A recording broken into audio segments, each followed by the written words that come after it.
আরে আমি যেগুলো বানানো দেখাই সেগুলো আপনারা রোজ রোজ খাবেন নাকি?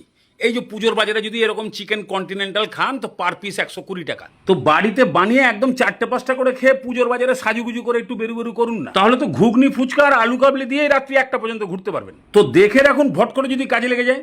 3-4 চামচ সর্ষের তেল ভালো করে গরম করে নিয়ে আলু পোস্ত কাটিং আলুগুলোকে দিয়ে দিন, সামান্য একটু নুন দিন, ভালো করে নাড়াচাড়া করুন। আলুর মুখ থেকে গেঁজা বেরোনো বন্ধ হয়ে গেলেই 90% কাত। এবারে তেল ছেঁকে তুলে নিন, বাস আলু ভাজা কমপ্লিট। এবার ওই তেলের মধ্যে একটা বড় দেখে পেঁয়াজকে একদম কুচিয়ে দিয়ে ভাজুন। পেঁয়াজটা একটু ভাজা ভাজা হয়ে গেলে 1 চামচ রসুন বাটা দিয়ে একটু ভাজুন। এর মধ্যে তো ঝামেলার কিছু নেই, রোজই তো আপনারা এইসব করছেন।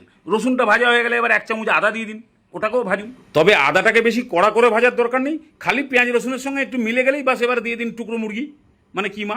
এবার এর মধ্যে আন্দাজ মতো নুন, হলুদ আর লঙ্কার গুঁড়ো, বাস এগুলোকে দিয়ে মাংসটাকে একটু ভালো করে কষান। ওই 10 থেকে 12 মিনিট একটু মিডিয়াম ফ্লেমে ভালো করে কষিয়ে নিয়ে হাত দিয়ে রগড়ে দেখুন না, যদি ভর্তা হয়ে যায় তার মানেই হয়ে গেল। এবার সেই ভাজা আলুটা দিয়ে মাত্র 3-4 মিনিট ভালো করে কষিয়ে নিয়ে ধাক ধাক করে ফেলতে থাকুন। তো 1 চামচ করে গোলমরিচের গুঁড়ো আর গরম মশলা, ধনেপাতা কুচি, অল্প করে চিনি, সামান্য কিশমিশ আর 3খানা স্লাইস পাউরুটির গুঁড়ো, এগুলোকে ভালো করে একবার মিশিয়ে দিন, বাস তৈরি হয়ে গেল কন্টিনেন্টালের পুর।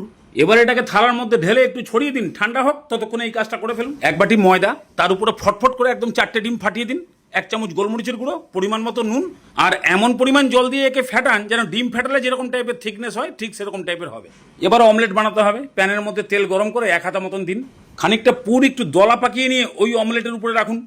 এবার পাটি সপটা যেরকম ভাবে ফোল্ড করে সেরকম ভাবে ফোল্ড করে দিয়ে 2টো পিঠ ভালো করে সেকে তুলে নিন।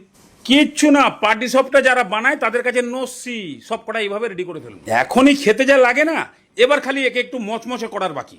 তাহলে ওই বাটিতেই ঢালুন 1 বাটি ময়দা, তার থেকে সামান্য একটু কম কর্নফ্লাওয়ার। এখন এর মধ্যে অল্প করে নুন, 3-4 চামচ রিফাইন তেল, 1 চামচ বেকিং পাউডার আর এমন পরিমাণে জল দিয়ে এটাকে মাখুন যেন একটু মোটা টাইপের ব্যাটার তৈরি। একদম সিন্নির মতন চটকে চটকে মেখে দিন, যেন কোনো দানা ভাব না থাকে। একদম এইরকম একটু মোটা টাইপের ব্যাটার হবে।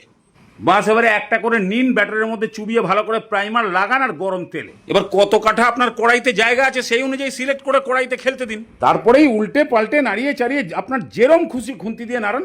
যখনই দেখবেন দুপিঠটা একটু মচমচি টাইপের হয়ে এসছে, বাস এবারে তেল ছেঁকে তুলে নিন। আরে এই যে কি জিনিস তৈরি হলো না, একবার না বানিয়ে খেলে বুঝতে পারবেন না। গরম গরম এত মুচমুচে আর টেস্টি, খাওয়া শুরু করলে একদম ট্যাঙ্কি ভর্তি করে খাবে। তারপরে রাস্তায় কিছু খেতে ইচ্ছা করবে নাকি? মাত্র 15 টাকাতেই হোল নাইট ঘুরে বাড়ি এসে যাবে।